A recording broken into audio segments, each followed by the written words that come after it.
기도하겠습니다. 하나님 감사합니다. 우리를 이곳까지 인도하여 주셨사오니 우리에게 말씀하시고자 하는 그 말씀이 우리에게 임하게 하여 주시옵소서. 예수님 이름으로 기도드리옵나이다. 아멘. 여러분들께서 기도해 주시고 또 찾아와 주셔서 격려해 주셔서 5월 7일 날 목사 안수식은 무사히 잘 진행이 됐고요. 많은 분들이 격려해 주시고 축하해 주셔서 아주 행사가 잘 진행이 됐습니다. 그런데 이제 저는 개인적으로 제가 받은 화분 중에 정말 평생 제 마음에 새겨야 될 문구를 보게 되었습니다. 그게 뭐냐면 우리 김정호 집사님이 이렇게 화분에 적어 오셨어요. 진짜 목사님이 되어주세요. 그래서 제가 그 화분을 집에 놨다가 집으로 갖고 오셔서 집에 놨다가 저희 교회 사무실로 가지고 왔어요. 내가 만약에 꽃이 죽어도 이 리본만큼은 안 버리겠다. 그래서 그 리본에 적혀 있는 진짜 목사가 되어달라는 것이 어떻게 보면 목사로서 임직을 받은 저에게 하나님께서 주시는 말씀인 것 같아요. 뭐가 진짜일까? 어떻게 하는 것이 진짜일까? 여러분들 앞에 섰을 때 여러분들이 저를 보면서 우리 교회 담임 목사는 진짜야 라고 어딘가에 가서 말할 수 있는 그런 진짜 목사가 돼야 될 텐데, 그래서 고민이 아주 깊어졌어요. 그래서 목사 안수식 전날도 굉장히 마음이 힘들었지만 안수식 이후로도 계속 힘들어요. 우리 이정덕 전도사님이 어제 저보고 왜 이렇게 슬퍼 보이냐고, 그 마음의 부담이 밖으로 이제 슬프게 보였나 봐요. 네. 슬픈 게 아니라 부담감이에요. 어떻게 해야 진짜가 될까? 근데 오늘 본문 말씀과 여러분과 나누는 말씀이 여러분도 진짜 성도가 되는 길, 저에게는 진짜 목사가 되는 길이 그대로 들어 있습니다. 그래서 오늘 말씀을 함께 나누도록 하겠습니다. 지난주에는 무엇을 나눴는지 혹시 기억나세요?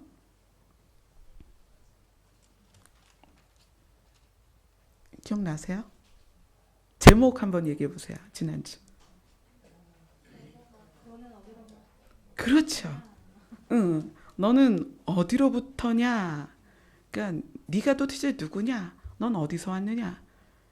근데 오늘 본문 말씀은 예수님이 반문하시는 거예요. 너희는 누구를 찾느냐? 너희는 도대체 누구를 찾으러 여기까지 왔느냐? 그래서 그들이 대답을 합니다. 나사렛 예수를 찾는다. 그러니까 이 상황은 유다가 대제사장을 찾아가서 내가 너희가 찾는 예수의 제자다. 내가 예수를 잡을 수 있도록 도와줄 수 있다. 내가 그의 동선을 다 알고 있다. 너희들을 그곳으로 인도해 줄 수 있다. 그랬더니 그들이 기뻐하면서 은 30을 주기로 약속합니다. 우리가 지금 화폐 가치로 그게 얼마가 될지는 자세히 모르겠지만 그때 가치로는 굉장히 큰 돈이겠죠. 은 30을 받기로 결정하고 그 다음에 이렇게 나와 있어요. 어디에서 어떻게 넘겨줄지를 기회를 찾고 있더라고요. 유다가, 가룟 유다가. 그러니까 예수님과 동선을 같이 하면서 늘 언제 어디에서 예수를 넘겨줄지를 찾고 있었어요. 유다는. 그러니까 예수님은 그거 알면서도 유다를 계속 데리고 다니셨고 마지막에 발을 씻기셨고 또 떡과 포도주를 함께 나눴죠. 그리고 예수를 팔려고 나갔죠. 그 유다가 예수님이 계신 곳으로 사람들을 데리고 오는 장면이에요. 기드론 시내 건너편으로 나가시니 그곳에 동산이 있는데 제자들과 함께 들어가시니라. 이렇게 18장 1절이 시작이 됩니다. 그곳은 어디? 그 동산은, 기드론 시내가에 있는 동산은 가끔 예수께서 제자들과 모이시는 곳이므로 예수를 파는 유다도 그곳을 알더라. 그러니까 유다가 거기 가면 쉽게 예수를 체포할 수 있다. 그리고 사람들을 데리고 갑니다. 군대와 대제사장들과 바리새인들에게서 얻은 아랫사람들, 군인들을 데리고 옵니다. 근데 뭘 가지고 오냐면 등과 횃불과 무기를 가지고 예수를 잡으러 와요. 사실 예수님은 무장된 호위병이 없었거든요. 그럼에도 불구하고 무기를 가지고 옵니다. 그리고 그들이 나아오는 걸 보고 예수께서 4절에 이야기하세요. 너희가 누구를 찾느냐? 법정에서 예수님에게 너는 어디로부터 왔느냐라고 질문을 받은 예수님이 예수님을 잡으러 온 사람들에게 묻는 거예요. 너희가 누구를 찾느냐? 그들이 대답합니다. 뭐라고 대답했어요? 나사렛 예수다. 나사렛에서 온 예수라는 사람을 찾고 있다. 그렇게 얘기를 해요. 그러니까 예수님이 내가 그다라고 대답을 하세요. 이 동일한 질문을 오늘 본문 지나가서 7절에 다시 한번 예수님이 물으십니다. 누구를 찾느냐? 너희가 누구를 찾느냐? 물으신데 그들이 말하되 누구라고 얘기해요? 나사렛 예수를 찾는다. 나사렛에서 온 예수를 찾는다. 뭐 우리로 따지면 저기 전라도에서 온 이 씨를 찾는다. 뭐 충청도에서 온 김 씨를 찾는다. 이런 식인 거예요. 그랬더니 예수님께서 내가 그다라고 대답을 하세요. 성경을 보면 예수님을 찾는 무리들이 굉장히 많았습니다. 가장 많이 무리가 찾았던 때는 언제냐면 오병이어의 기적이 있고 나서 많은 사람들이 예수를 찾으러 다녔어요. 그러니까 예수님이 저들은 떡을 먹고 배부른 까닭이다. 나를 찾는 이유가. 많은 사람들이 그 기적을 보고 야, 저 예수만 따라다니면 배는 안 고프겠다. 굶지는 않겠다. 이런 사람들이 있었겠죠. 또 누가 또 예수를 찾으러 다녔을까요? 동방박사 세 사람이 예수를 찾으러 다녔죠. 뭐를 보고? 별을 보고. 박사들은 예수를 찾을 때 그가 왕이신 것을 알고 찾으러 다녔어요. 저 별을 연구하는 사람이었기 때문에 저 별은 특별히 하늘에서 정한 왕이 태어날 때 뜨는 별이야. 그리고 그 별을 쫓아서 예수를 찾으러 다녔습니다. 또 예수를 찾으러 다닌 사람들이 있죠. 누가 있을까요? 예수님의 엄마 아빠가 예수님을 성전에 두고 먼 길을 떠났다. 자기 집으로 돌아가다가 예수가 없는 걸 발견하고 예수를 찾으러 성전으로 가죠. 근데 예수님이 거기서 그렇게 대답해요. 내가 내 아버지 집에 있는 것이 당연합니다. 이때는 육신의 부모로서 예수를 찾으러 성전까지 오죠. 여러분 여기 왜 오셨어요? 저 보러 오셨나요? 안수식 날 저희 친정어머니께서 식사하시는 자리에서 몇 분과 대화를 하다가 그러셨대요. 저희 어머니 말씀에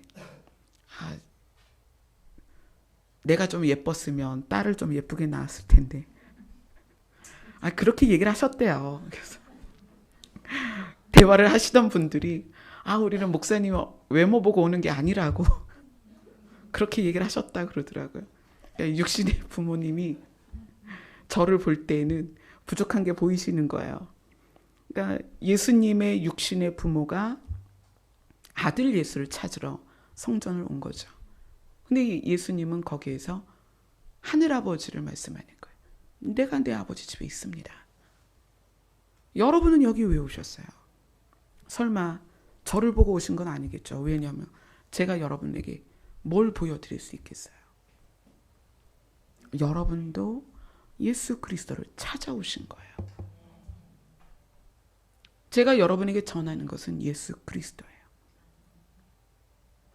너희가 누구를 찾느냐? 제가 예수님을 여러분에게 전하지 않는다면 제가 여기에 서 있을 의미가 없어요. 제가 여러분보다 많이 배운 것도 아니고 여러분보다 부를 많이 쌓은 사람도 아니고 어디 가서 좋은 경력을 쌓은 사람도 아니고 제가 여러분들에게 무엇을 소개할 수 있겠어요? 여러분들이 저보다 많이 배웠고 여러분들이 저보다 더 좋은 나은 삶을 살고 계셔요. 그런 여러분에게 제가 뭘 소개할 수 있겠어요? 예수님이 물으십니다. 너희가 누구를 찾느냐? 근데 그 사람들은 예수 그리스도에 대해서 알지 못하기 때문에 나사렛이라는 동네에서 자란 예수라는 사람을 찾는다. 그래, 너희가 볼 때 나는 그런 존재야. 그리고 예수님이 대답하시는 거, 맞아, 내가 그다. 너희는 한낱 나사렛에서 출생하였다고 소문되어지는 그 예수라는 청년을 찾아왔는데 맞아, 내가 그다. 예수님은 당신이 누구인지를 누누이 설명을 했습니다. 여기에서 예수를 찾는 사람들이 하나님의 아들 예수 그리스도를 찾으러 왔다고 말한 사람들이 없었어요. 그저 나사렛이란 동네에서 나서 자란 어떤 청년이 신의 아들이라고 사람들을 요동케 하고 소란케 하고 그런 정신 나간 그런 청년을 찾으러 왔다. 예수님은 거기에 대답하십니다. 내가 그다.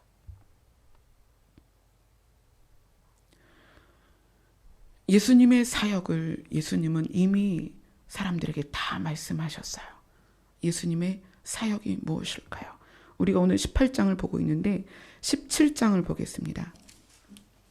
17장 1절부터 3절입니다. 예수님의 사역이 이 땅에 오신 이유가 무엇일까요? 17장 1절부터 3절까지 같이 읽겠습니다. 시작.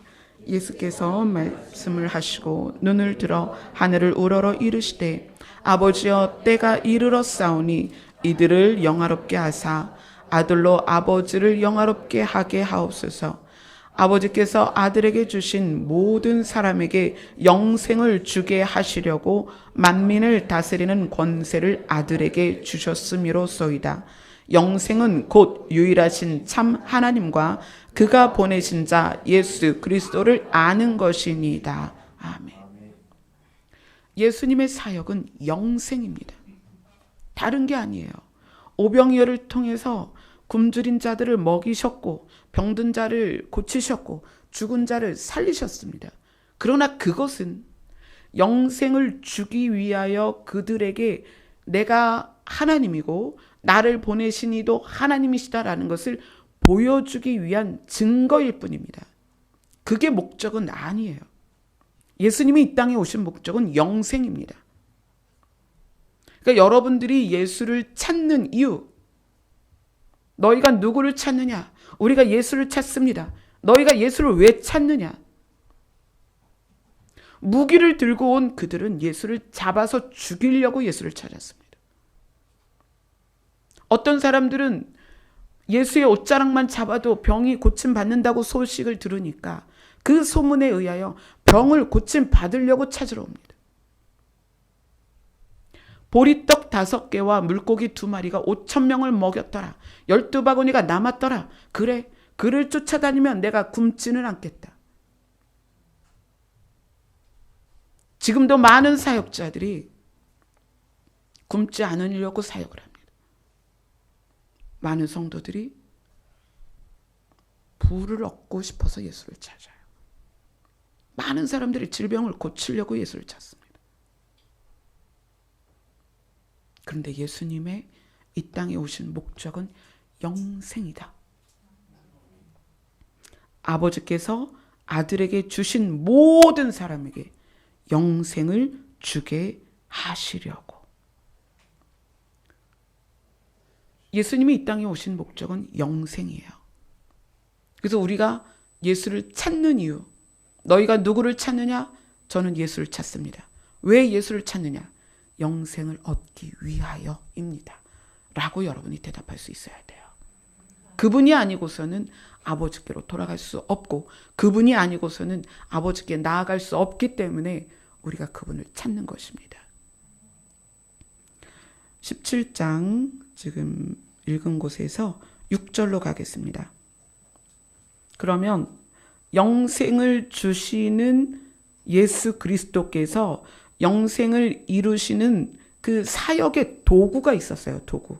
그것을 6절부터 9절 말씀을 통해서 어떤 도구를 통해서 영생을 이루시나를 볼 수가 있습니다. 같이 읽겠습니다. 시작. 세상 중에서 내게 주신 사람들에게 내가 아버지의 이름을 나타내었나이다. 그들은 아버지의 것이었는데 내가 주셨으며 그들은 아버지의 말씀을 지키었나이다. 지금 그들은 아버지께서 내게 주신 것이 다 아버지께로부터 온 것인 줄 알았나이다. 나는 아버지께서 내게 주신 말씀들을 그들에게 주었사오며 그들은 이것을 받고 내가 아버지께로부터 나온 줄을 참으로 아오며 아버지께서 나를 보내신 줄도 믿었사옵나이다.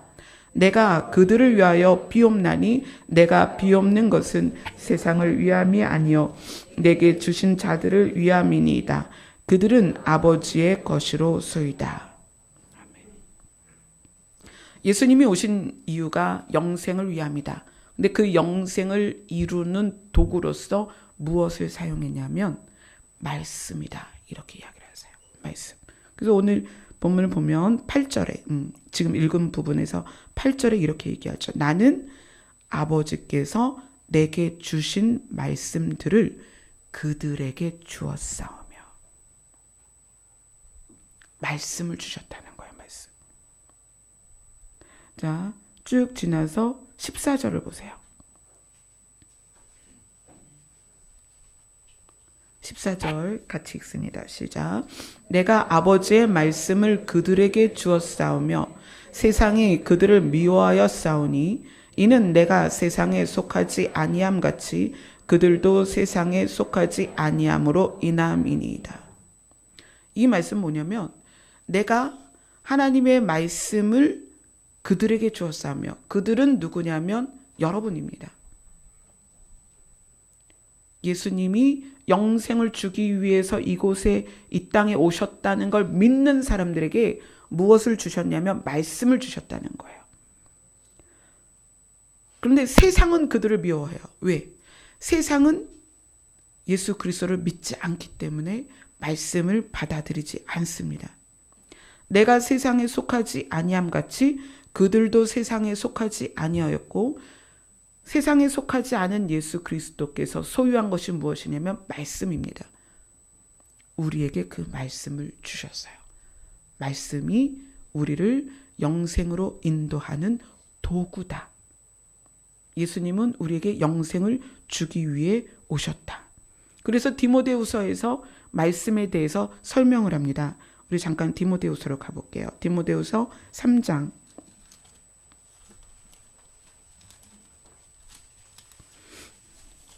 디모데후서 3장 15절부터 17절까지입니다. 같이 읽습니다. 시작. 또 어려서부터 성경을 알았나니 성경은 능히 너로 하여금 그리스도 예수 안에 있는 믿음으로 말미암아 구원에 이르는 지혜가 있게 하느니라. 모든 성경은 하나님의 감동으로 된 것으로 교훈과 책망과 바르게 함과 의로 교육하기에 유익하니 이는 하나님의 사람으로 온전하게 하며 모든 선한 일을 행할 능력을 갖추게 하려 함이라. 아멘. 금요일 날 하나님을 경외하는 자들이 마땅히 해야 될 것에 대해서 나눴습니다. 그게 뭐다? 선을 행하는 것이다. 하나님을 경외하는 자들이 마땅히 행해야 될 것이 무엇이다? 선을 행하는 것이다. 그런데 오늘 이 본문에 보면 하나님의 사람으로 온전하게 하고 모든 선한 일을 행할 능력을 갖추게 하려는 것이 뭐냐면 하나님의 감동이다. 그 하나님의 감동이 글로 쓰여진 것이 뭐다? 성경이다. 이 성경이 무엇이다라는 것을 지금 명확하게 말씀하고 계셔요. 그래서 예수님이 제자들이나 예수님을 따르는 사람들에게 늘 성경 말씀으로 가르치셨어요. 그때 당시에는 모세오경이 성경이니까 그 모세오경에 있는 말씀을 가지고 사람들을 가르쳤습니다. 예수님을 믿음으로 말미암아 구원에 이르는 지혜, 그것이 성경이다. 그러니까 여러분이 이 말씀을 배우고 듣고 스스로 묵상하는 것이 얼마나 중요한지요. 자, 그 다음 요한복음 17장 다시 갑니다. 17장 17절부터 19절 말씀입니다.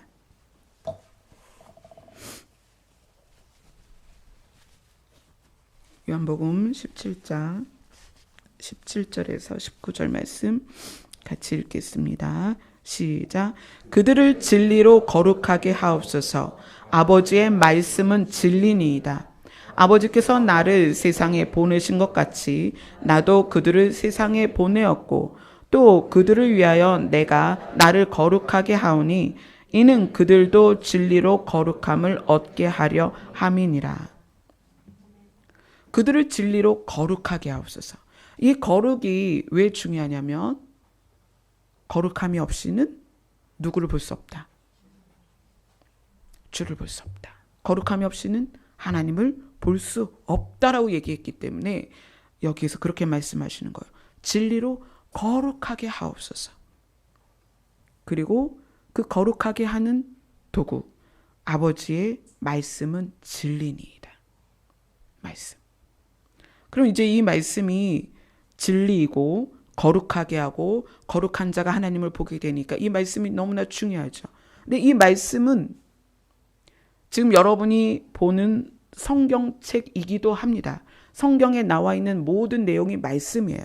또 말씀은 또 어떤 게 있냐면 성령께서 우리 안에 주시는 감동, 그것도 말씀입니다.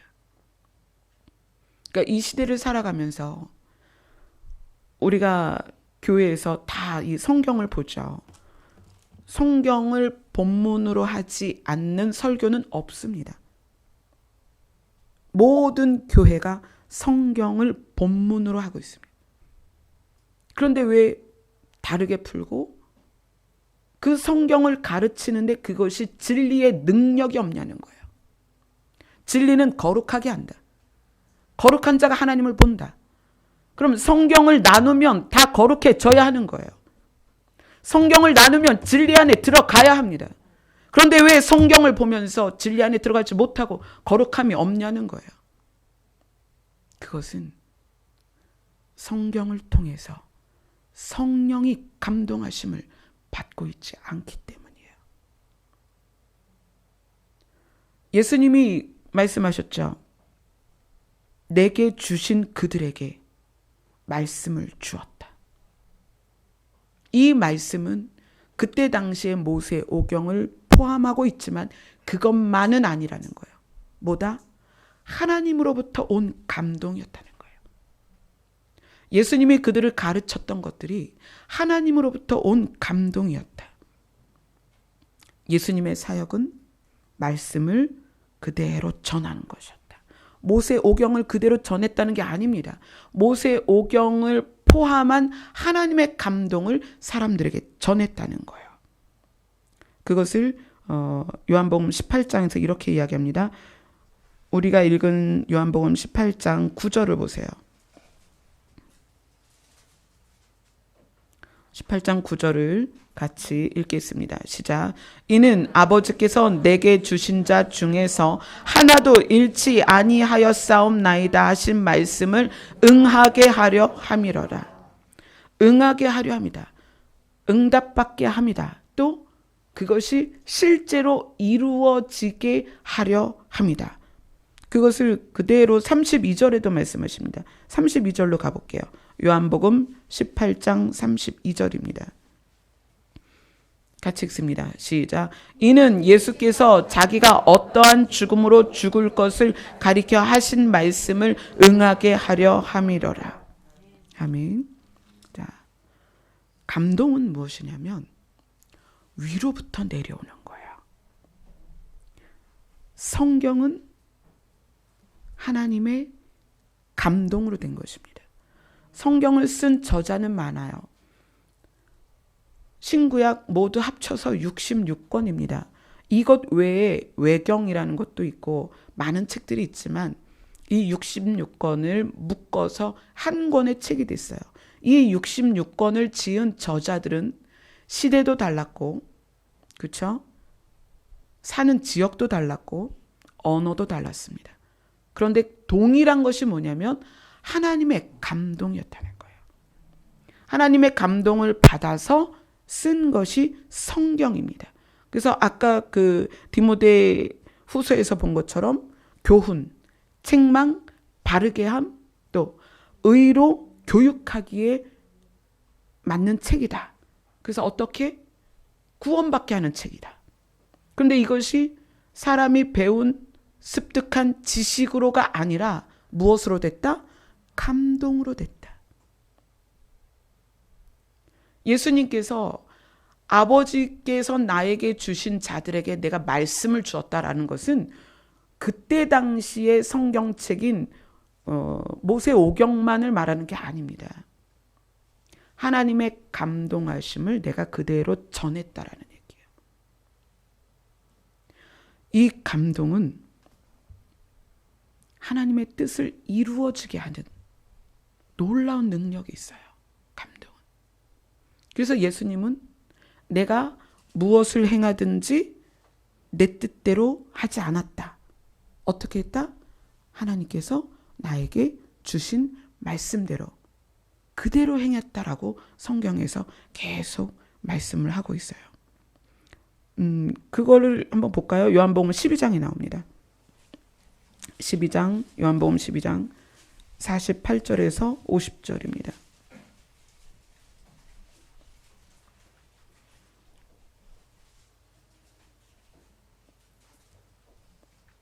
요한복음 12장 48절에서 50절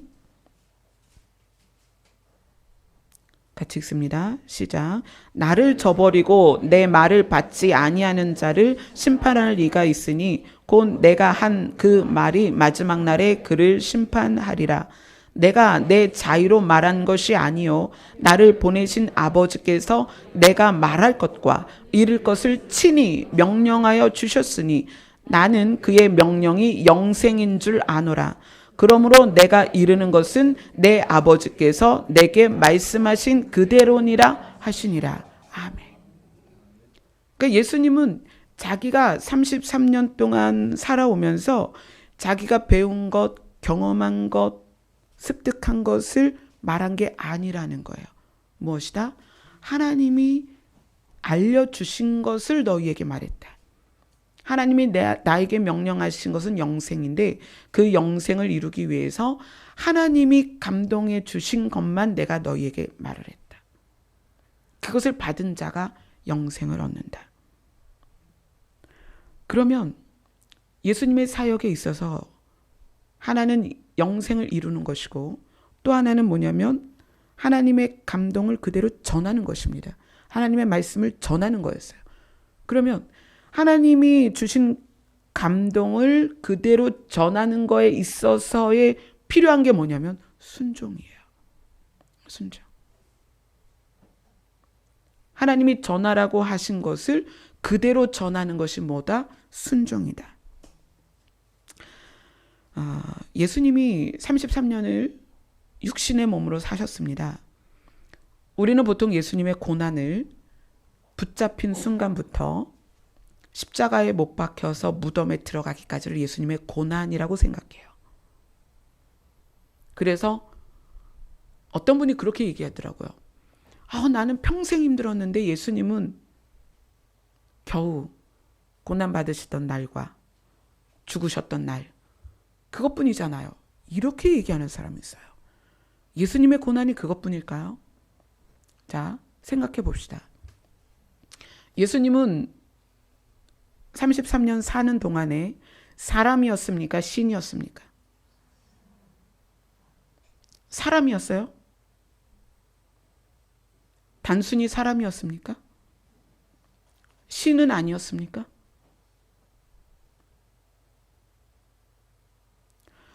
예수님이 33년 이 땅에서 사는 동안에는 완전한 사람도 아니었고 완전한 신도 아니었습니다.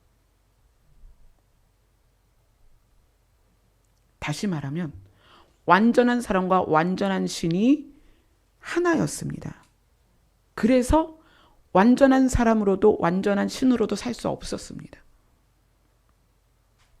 무슨 얘기냐면 사람으로서는 미래를 알 수 없어요. 그런데 예수님은 다 알았습니다. 베드로에게 얘기했잖아요. 너 나 부인할 거야. 유다가 함께 떡그릇에 손을 넣을 때 나와 함께 떡을 떼는 자가 나를 팔 것이다. 다 하셨습니다. 그게 사람이에요? 어떻게 완전한 사람이라고 말할 수 있어요? 사람이 아니었습니다. 그러면 신이었나요? 예수님은 굶주렸고 피곤하셨고 곤고했습니다. 외로웠고.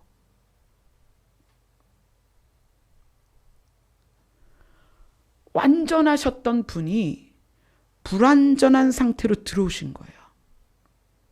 영원하신 분이 시간의 제한적인 공간에 들어오신 거예요. 그래서 그 안에서 다 알면서 다 알지 못하는 존재처럼 모든 게 완벽하신 분이 불완전한 존재처럼 사셨다는 거예요. 이미 그분이 이 땅에서 태어나신 것부터가 고난이에요. 잡혀가서 채찍 맞은 거, 십자가에 못 박히는 고통, 단순히 그것만이 고통이었을까요? 하늘의 비밀과, 그래서 요한복음 17장에서 그렇게 이야기하죠. 아버지여 때가 이르렀사오니 아들을 영화롭게 하사 아들로 아버지를 영화롭게 하소서, 이렇게 얘기하시면서 예수님이 4절 5절에 뭐라고 얘기하냐면 아버지께서 내게 하라고 주신 일을 내가 이루어 아버지를 이 세상에서 영화롭게 하였사오니 아버지여 창세전에 내가 아버지와 함께 가졌던 영화로서 지금도 아버지와 함께 나를 영화롭게 하옵소서. 창세전에, 지구가 생기기 전에, 피조물이 생기기 전에 내가 아버지와 함께 가졌던 영화. 제가 영광이 뭐라 그랬어요? 영광을 나타낸다. 하나님이 신이신 것을 증거하는 거라 그랬어요. 영화가 뭐죠? 내가 영화로웠다. 아버지를 영화롭게 했고 이제는 아버지께서 나를 영화롭게 하옵소서. 그건 뭐냐면 신적인 존재로 바꿔달라는 거예요. 완전한 신으로서 나타나게 하옵소서. 내가 당신을, 내가 아버지를 완전한 신으로 드러나게 했으니까 이제 아버지께서 불완전한 인간에게 갇혀있는 나를 완전한 신으로 바꿔주시옵소서. 신으로 드러나는 것이 영광입니다. 그리고 신으로서 완전한 존재로 보여지는 것, 그게 영화로운 거예요. 영화로운 것. 창세전에 내가 아버지와 함께 그 영화로움 안에서 있었습니다. 이제 나를 다시 영화롭게 하옵소서. 그 영화로운 존재, 완전한 존재, 죽지 않는 영생하는 존재가 비진리 안에서 죽을 수밖에 없고 제한적이고 불완전한 존재 안에 들어오셨다는 것, 이것이 고난입니다. 이것이 비참한 거예요. 단순히 십자가를 등에 지고 그 골고다를 지나가서 그 십자가에 매달리는 고통만 사람들은 생각을 합니다. 완전한 인간도 아니고 완전한 신으로서도 아닌 그 어정쩡한 상태에서 불완전한 모습으로 살아야 했던 그 33년, 그것이 예수의 고통이었습니다. 그런데 그 예수님이, 인간의 모든 감정을 갖고 있는 예수님이 하나님의 감동에 순종하셨다는 거예요. 그래서 하나님이 무엇을 감동하시든 그것을 사람들에게 나누었다. 감동을 거스르는 것이 감정입니다. 감정. 제가 목사 안수를 앞두고 굉장히 많이 힘들었어요. 그 전주에 금식하면서, 5일 금식하면서 5월 1일부터 5일까지 금식을 하는데 4월 마지막 금요일 날 이제 금식을 명령하셨어요. 근데 말씀하실 때 8월 한 달 금식했을 때보다 이번 금식이 더 힘들 거다. 근데 진짜로 정말 5일 금식이 너무 힘들었어요. 그러니까 배가 고파서 힘들었던 것이 아니라 마음이 너무 힘들었고 또 육신도 많이 아팠습니다.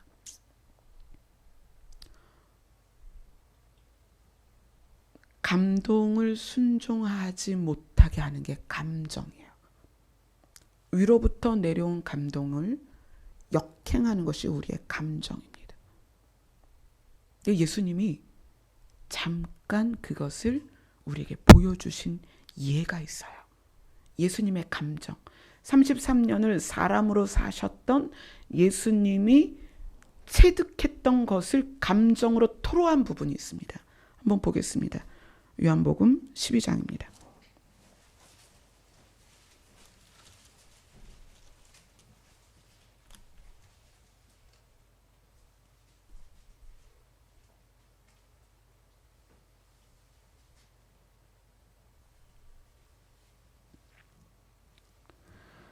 빌립과 안드레가 예수님과 함께 있을 때 예수께서 말씀하십니다.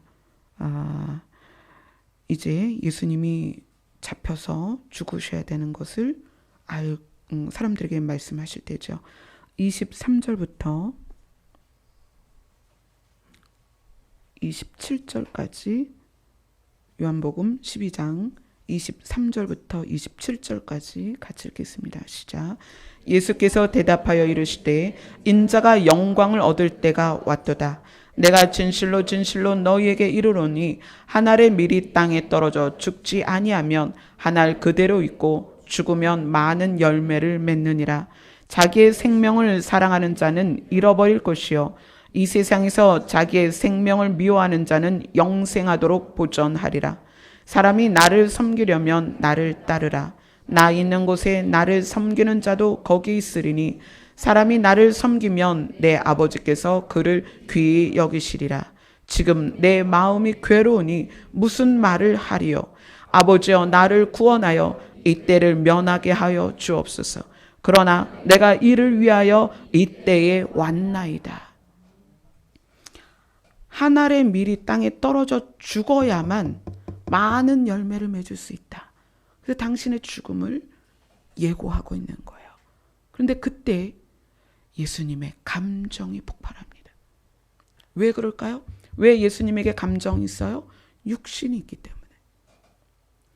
33년을 살아오시면서 어린 시절, 청소년 시절, 청년 시절, 그리고 성인이 되었습니다.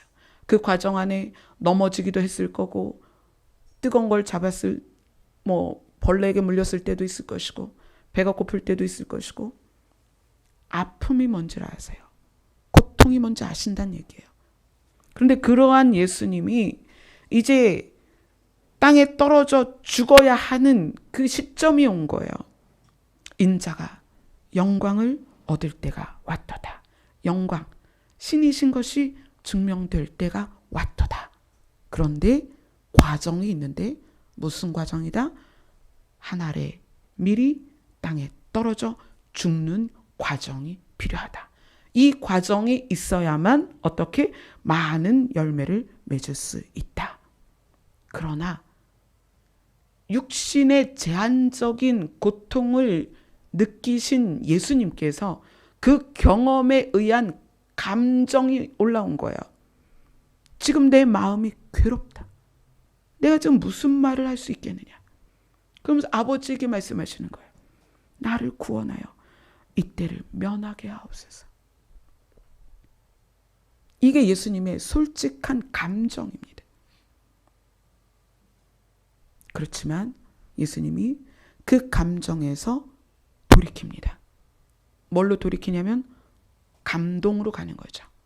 하늘에서부터 내려온 감동은 예수님에게 미랄이 되라는 거예요. 땅에 떨어져 죽는 미랄이 되라는 거예요. 그래서 감정, 복받쳐 오르는 감정에서 다시 감동으로 가는 거예요. 그러나 이 그러나는 감정에서 감동으로 옮겨가는 과정입니다. 그러나 내가 이것을 위하여 땅에 떨어져 죽는 것을 위하여 왔나이다. 아버지여, 아버지의 이름을 영광스럽게 하옵소서. 당신이 신이신 것을 증명하옵소서. 누가복음에서는 뭐라고 얘기했죠? 이 잔을 내게서 옮기시옵소서. 그게 예수님의 감정이에요. 사람이었던 예수님이 그 고난, 고통, 모멸감, 수치, 이 모든 걸 다 체험하셨기 때문에 다 아시는 거예요. 그 감정들을 다 아세요. 그래서 인간적인 감정이 폭발한 거죠. 아버지, 이 잔을 내게서 옮기시옵소서. 할 수만 있다면, 그렇게 고백합니다. 아버지, 할 수만 있다면 이 잔을 내게서 옮기시옵소서. 이것이 33년간 인간으로 사신 예수 그리스도의 감정이었습니다. 그러나 뭐라고 고백하죠? 내 원대로 마옵시고 내 육신의 소원대로 마옵시고 내 감정의 소원대로 하지 마시옵고 아버지의 원대로 되기를 원하나이다.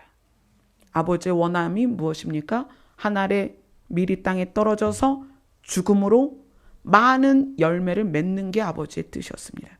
아버지의 뜻이 뭐다? 감동입니다. 감동. 감정은 경험에 의한 반응입니다. 감정.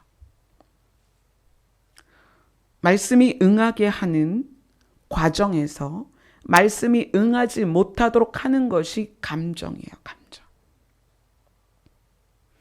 그 예를 또 성경에서 보면 바울이 로마로 잡혀가야 되는데 로마까지 가서 황제 앞에서 예수 그리스도를 변론해야 되잖아요. 근데 그 과정 안에서 환상을 보고 예언하는 자들이 환상을 봅니다. 그래서 뭐라고 얘기하냐면 내가 환상을 봤는데 바울 선생님 거기 가면 잡힙니다. 묶여갑니다. 그거는 그렇게 묶여가서 죽는다는 거예요. 그 죽음을 미리 예고를 받습니다. 여러 사람이. 근데 뭐라고 결론을 내리냐면 그러니까 가지 마세요. 이렇게 얘기를 해요. 가지 마세요. 그렇게 얘기해요. 그게 뭐냐면 감정입니다. 감동을 받았는데 감정적으로 대응하는 거예요. 하나님은 환상으로 바울이 로마에 잡혀가는 것을 봅니다. 근데 뭐라고 얘기해요? 그러니까 가지 마세요. 죽습니다. 근데 바울은 반대로 얘기하죠. 아니, 가야 돼 나는. 우리가 하나님의 말씀을 받으면서 가장 크게 오류를 범할 때가 뭐냐면 감정으로 반응할 때예요. 감정은 우리에게 쌓여진 경험에 의한 반응입니다. 옳지 않아요. 여러분, 여러분의 경험이 얼마나 옳다고 생각하십니까? 여러분 주장이 굉장히 강하시죠? 이래야 돼. 이게 옳아.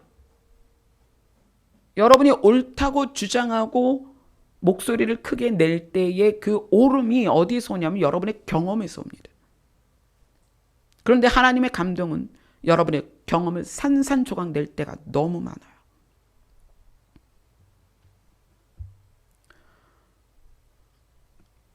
제가 부모님 목회하시는 그 목회 여정을 함께 지나갔습니다. 중학교 2학년 때 아버지께서 개척을 하셨어요. 중학교 2학년 때부터. 그때 아버지께서 사업 하시던 거 부도 나고 사기도 당하시고 이러면서 집 한 채 있는 거 팔아서 빚도 정리하고 또 건축한 아버지께서 섬기던 교회에다 헌금하고 방 하나 딱 얻어서 신학교를 가셨어요. 정말 방 하나에 아버지, 어머니, 3남매 5식구가 살았어요. 방 한 칸에서. 그리고 중학교 2학년 때 학교로 연락이 왔어요. 어디로 찾아오라고. 이사 가신 거예요. 갔더니 이런 상가 2층을 얻으셨는데 아무것도 없는 빈 공간을 얻으셔서 여기서 이제 살 거라는 거야. 교회도 하고.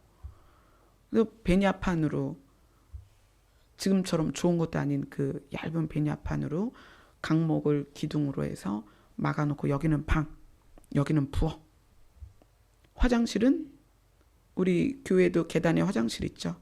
그런 상가 공용 화장실을 써야 되는 거예요. 욕실도 없이. 부엌에 갔더니 하수도도 없고 상수도도 없어. 근데 그게 부엌이야. 상상이 가세요? 상수도도 없고 하수도도 없는데 부엌이야. 그럼 어떻게 해야 돼요? 먹는 물을 길어와야 되고 쓴 물은 갖다 버려야 되는 거예요. 거기에서 첫 사역이 시작이 됐죠. 저희 아버지께서. 그때가 10월 달이었어요. 방이다라고 만든 방이 보일러도 없고 그냥 그 연탄 난로 중앙에 하나 딱 놓고 이게 방이다. 추운 겨울을 그렇게 놨습니다. 그러면서 성도도 없고 헌금도 없고 하니까 정말 곰표 밀가루 20kg짜리 맨날 밀가루 뜯어서 수제비 먹으면서 그렇게 살았어요. 그 세월이 나아진 게 아니라 20대가 되어도 여전히 힘들었어요. 나중에는 경기도 구리시로 이사를 가신다는 거예요. 뭐 망우리 공동묘지를 지나가야 된대요. 제가 서울에서 태어나서 서울에서 중고등학교를 다녔고 놀았다 그러면 대학로, 명동, 뭐 종로 이런 데서 놀았는데 경기도 구리시? 이름도 진짜 이상한 거예요. 어떻게 찾아가냐고 그랬더니 그렇게 알려주시더라고요. 청량리에서 165-토라는 차를 타라. 세상에 그런 차가 어디 있냐고. 있다는 거예요. 청량리 거기 가가지고 서 있었는데 165-토라는 차가 오긴 오더라고요. 그 토는 도대체 무슨 토냐 그랬더니 토평리라는 토자예요. 아시죠? 토평리. 그 버스 타고 들어왔어요.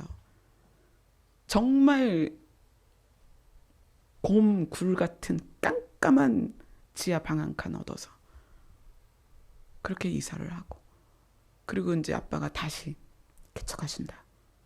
어디다 개척하나 봤더니 비닐하우스가 쫙 있는 곳에 땅을 얻어서 텐트를 치신 거예요.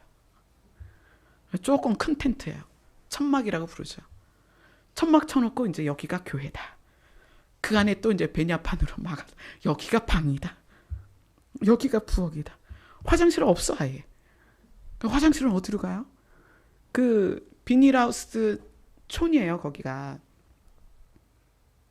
공동 화장실이 푸세식으로 있는데 거기예요. 그때가 제가 20살, 21살, 그때 21살 그때였어요.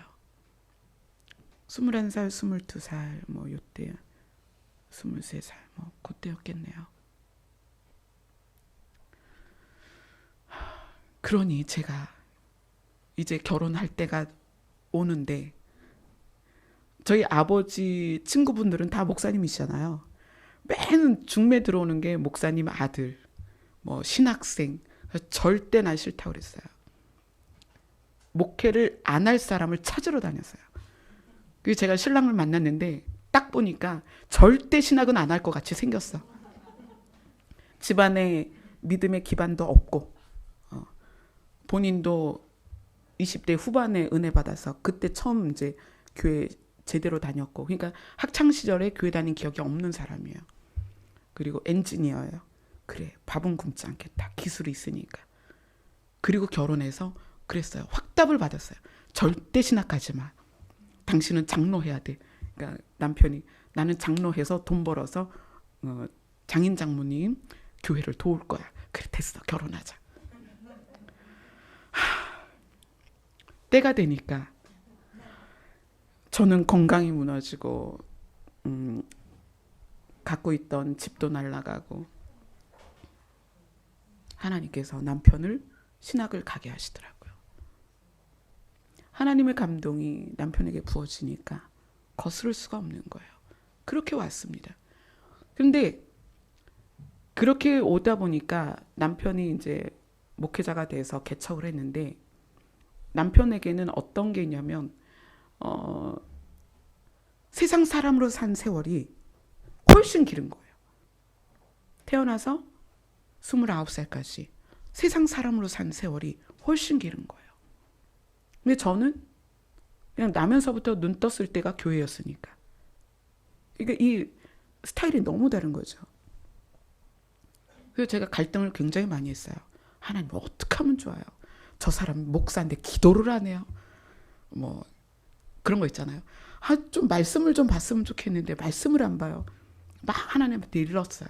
근데 하나님께서 뭐라고 말씀하시냐면, 남편을 한 발도 앞서지 마라.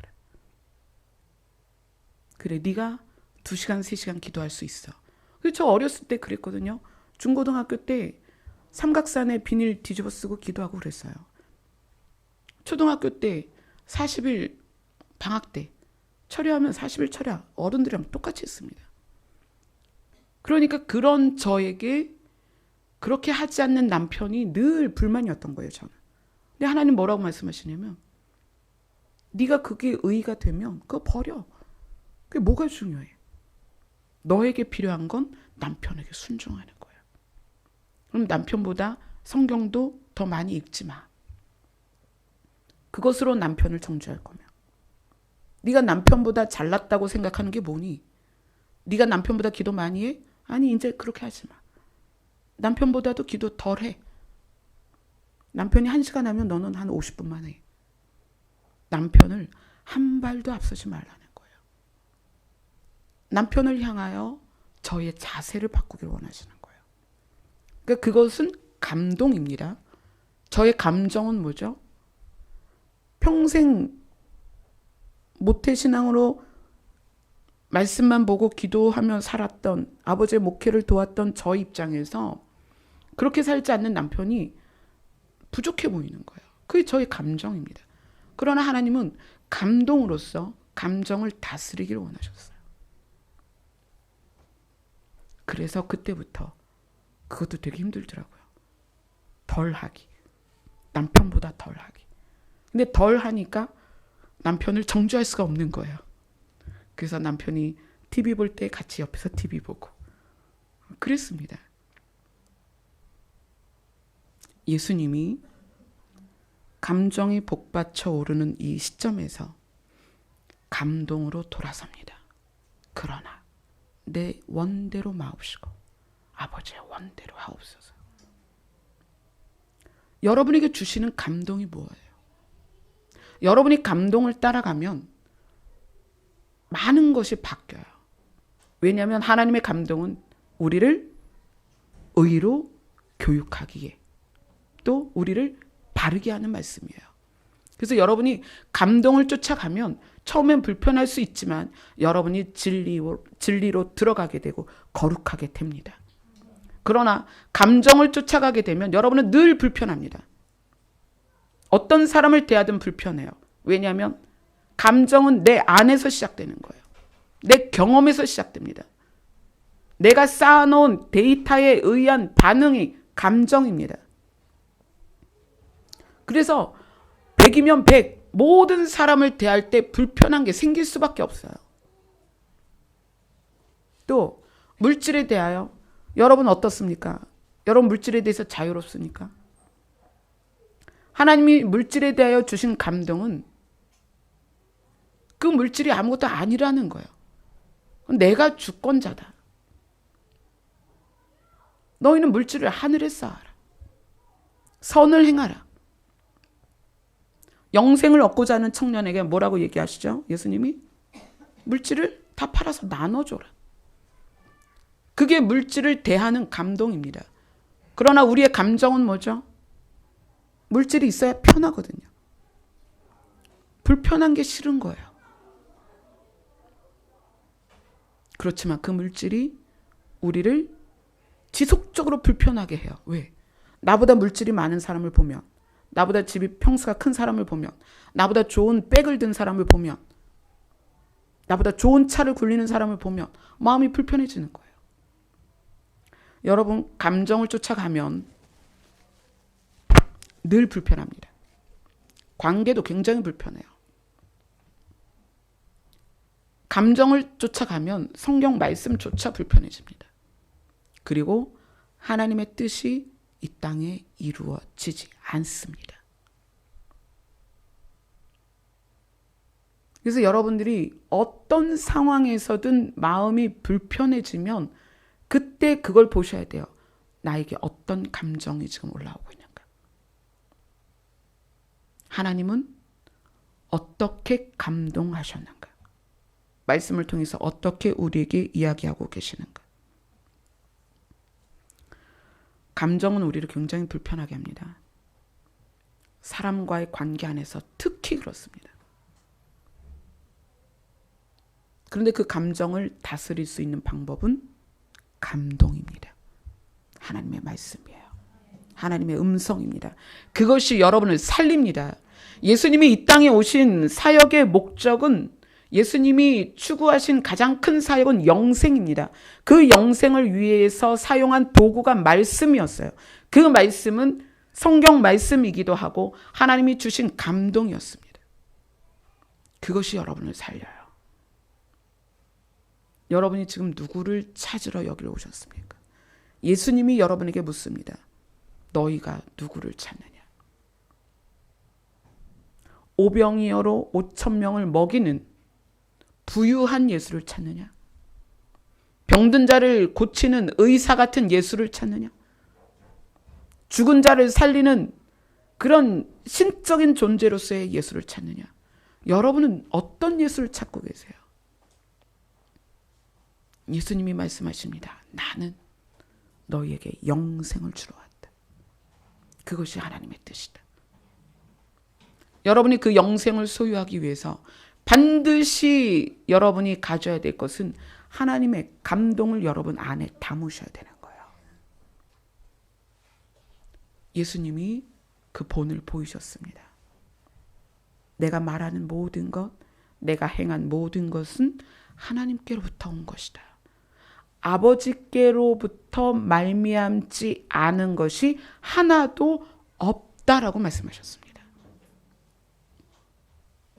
여러분이 마음이 불편하실 때, 그때는 이미 감정에 사로잡힌 거예요. 그 감정은 여러분을 죽입니다. 영생으로 갈 수 없게 만들어요. 말씀을 거역하게 합니다. 말씀을 순종할 수 없게 하는 것이 여러분의 감정이고요. 여러분의 감정은 여러분의 과거가 만들어낸 반응입니다.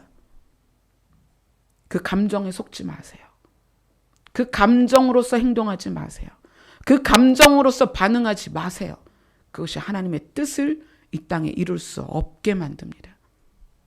그건 무슨 얘기냐면 한 영혼도 잃지 않기를 소원하시는 그 소원을 감정 때문에 이룰 수 없다는 거예요. 많은 교회들이 왜 이렇게 힘을 잃고 능력을 잃었습니까? 감정대로 나아갔기 때문에 그래요. 성경은 그걸 이렇게 이야기합니다. 자기의 소견에 옳은 대로 행하였더라.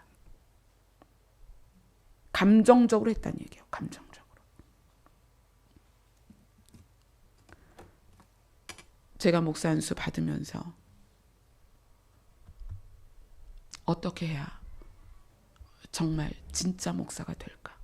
그것은 하나님의 감동대로 행하는 것입니다. 저의 감정이 제 안에서 완전히 제거된 상태에서 하나님이 주신 감동대로 여러분에게 선포하는 것입니다. 저의 누적된 과거의 경험이 아니라 경험으로서의 감정이 아니라 하나님의 감동을 여러분에게 전하는 것이 진짜 목사가 해야 할 일입니다. 아멘. 여러분이 그런 사역을 할 수 있도록 중보해 주셔야 합니다. 제가 제 감정에 휘어잡히지 않도록, 그리고 온전히 순결하게 깨끗하게 하나님의 감동을 받을 수 있도록 그렇게 중보해 주시기 바랍니다. 감사합니다. 기도하겠습니다.